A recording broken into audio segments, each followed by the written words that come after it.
Hi, Christopher James here with Branson Open Mic with someone new to town, Mr. James Sibley. New and glad to be here. New and glad to be here, and a lot of people are asking me about you. Oh, really? Yeah, for those of you that don't know, he is the new comedian at Pierce Arrow. Pierce Look at Arrow. that. He Look at brought that. the cup They with me. fancy cross promotion. We'll have to blur. We'll blur that out. That'll be blurred. Are you new to Branson? Have you ever Brand been? spanking new to Branson. I moved Brand here in spanking new in February. Branson? I've been a comic on the road for about close to 20 years, combined with all the other stuff.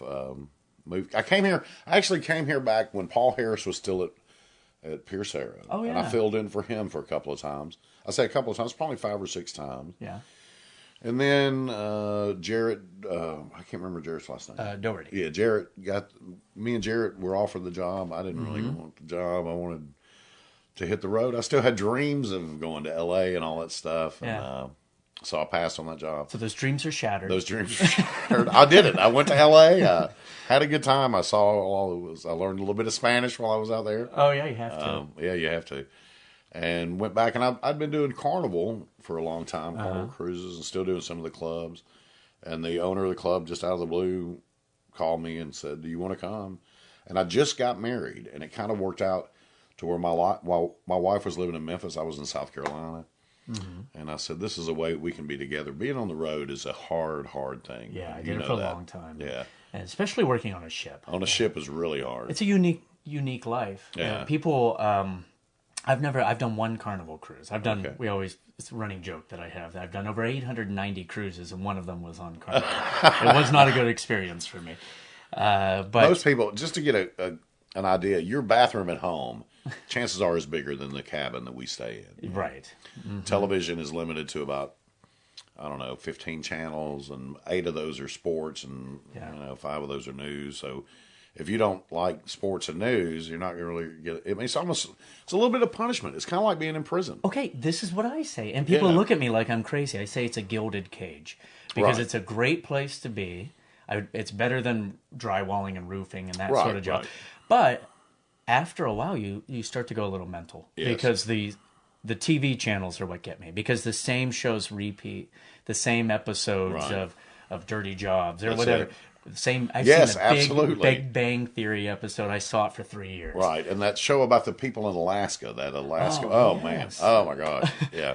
But after a while, you just run out of things to do. That's right. Yeah. And you become a comedian kind of because you have that nonconformist attitude. Not so much that you kind of. I always joke and say I'm getting paid now to do what got me fired from my other job. That's what I say. That There's used to not give me really detention. right. There's not really a place for humor in the Fortune 500 workplace, but on there you are kind of you are back at a Fortune 500. Principally they have rules and there's regulations, and going through immigration. I don't know if you had to do that every time that ship comes back into port. You have to get up at 6 o'clock in the morning. Yeah. And stand in line with 80 guys from India and Philippines, and it's just you're like, why am I doing this? What is going on here? I Why know, am I the doing bureaucracy. Yeah. And the scheduling. That's what always got me. I'm used to doing my own thing. When I was on the road doing clubs, I could say, I don't want to do that. I don't want to do that. But on a ship, they got strict schedules, strict times. Right. Especially the ones I work on. When they say they want you to do 40 minutes, Right. it's 40 minutes because they want the people back in the casino. Right. And wearing a name tag. You have to wear a name tag. Nothing have to says do that. rock and roll like a name tag. Yeah, right. Nothing says nonconformist. So on like having Carnival, though, you're a crew member. Is that how they... Yeah, you're a contractor. I used to do it when we were literally fly on. So that's what I do. The ship would be in Cozumel. So you'd fly into Cozumel. You'd go through the immigration process there. You get on the ship. The ship would go down south to Honduras 2 days later, and you'd get off and go back home. Now you do the entire cruise. So it's, I'm working 2.5 hours the Right. entire time I'm on there, and I might be on there for 5 days. Which sounds great Yeah. to most people, but like we were saying, after a while... Right. And as comics, we're used to, after a show, thank you, I had a great time, it's good to see you, Bye-bye. I'll come back sometime, goodbye, I'll never see you again.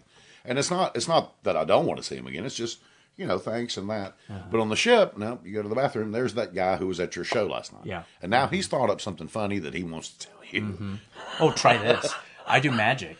Oh, and wow. comedy. So I always say there's two ways the cruise can go. One is I'm at the beginning of the cruise or welcome aboard. Right. Everybody knows you, and that's one thing. Yeah, that's one The thing. other thing is you stay on the ship the whole time, and you're the creepy guy by himself at everything. Right.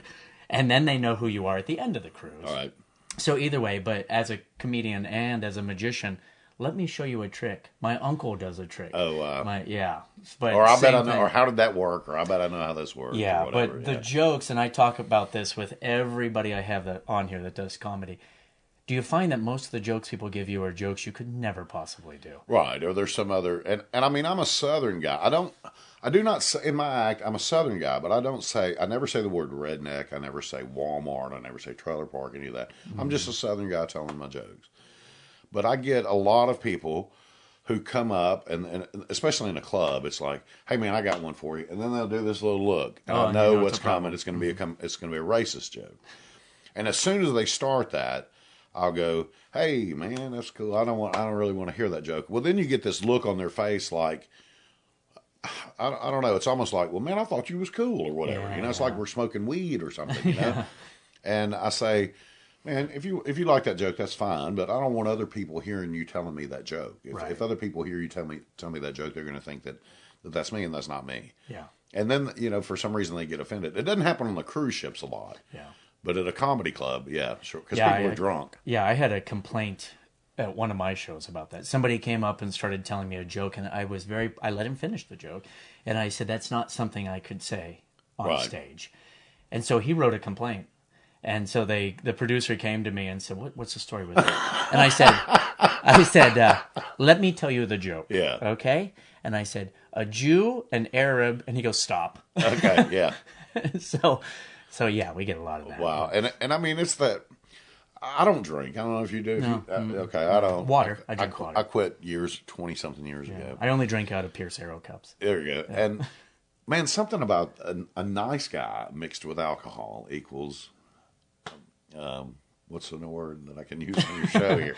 A not nice guy. There you go. That's a good way to put it. Yeah. You take a guy that's a bank teller at Bank of America, and he's been there for 15 years. He's got a house that's really nice, and his wife, and he goes to a club on Friday, and he gets 6 beers in him, and all of a sudden he's a racist idiot, But don't you think, as the Romans used to say, truth and wine, that is what they're really like. Yeah, that's probably what they're really like. You're right. Yeah. Mm-hmm. Everything else is an act. Yeah. Well, I hope not. I hope that it's the other way around. I hope that the alcohol brings out something. Yeah, well.